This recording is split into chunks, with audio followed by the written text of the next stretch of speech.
Nous sommes en pleine conférence générale de l'UNESCO. We are in the middle of the UNESCO General Conference at the moment. We celebrate 75 years of the organisation which was created just after the Second World War, with the idea to cooperate on culture, education, science and information to build a lasting peace.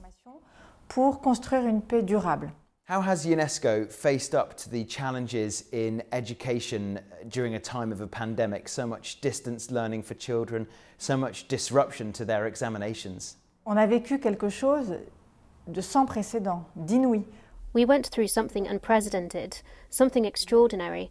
At the peak of the pandemic, there were 1.5 billion children who could not go to school.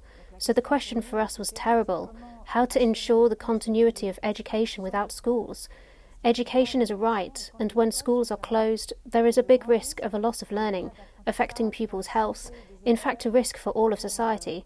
And so UNESCO has worked to support distance learning in the countries for which that has been the hardest. D'abord, aider à l'éducation à distance dans les pays pour lesquels c'était le plus difficile.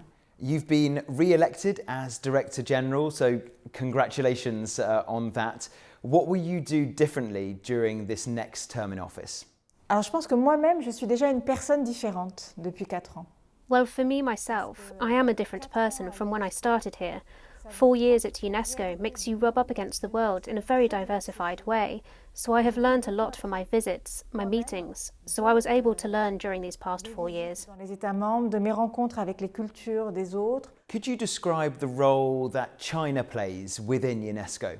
Je dois dire que la Chine est engagée de façon très positive. I have to say that China is engaged in a very positive way at UNESCO, notably in 2 things which are very important for us.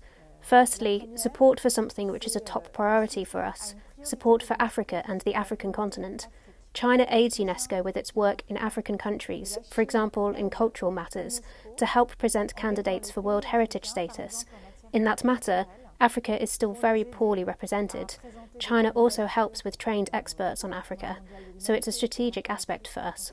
The second thing that we do with China is on girls' education, which is an issue close to my heart and one on which the world has still not progressed sufficiently, even if there has been lots of progress in the last 25 years. The pandemic has been a step backwards on this.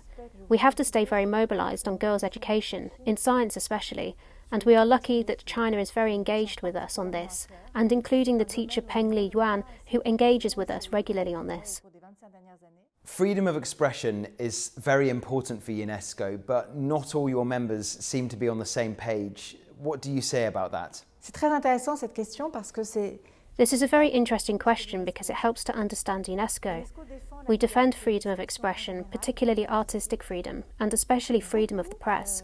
We have a special role, a special programme with the United Nations to support press freedom and the safety and security of journalists, which unfortunately is still a very serious issue.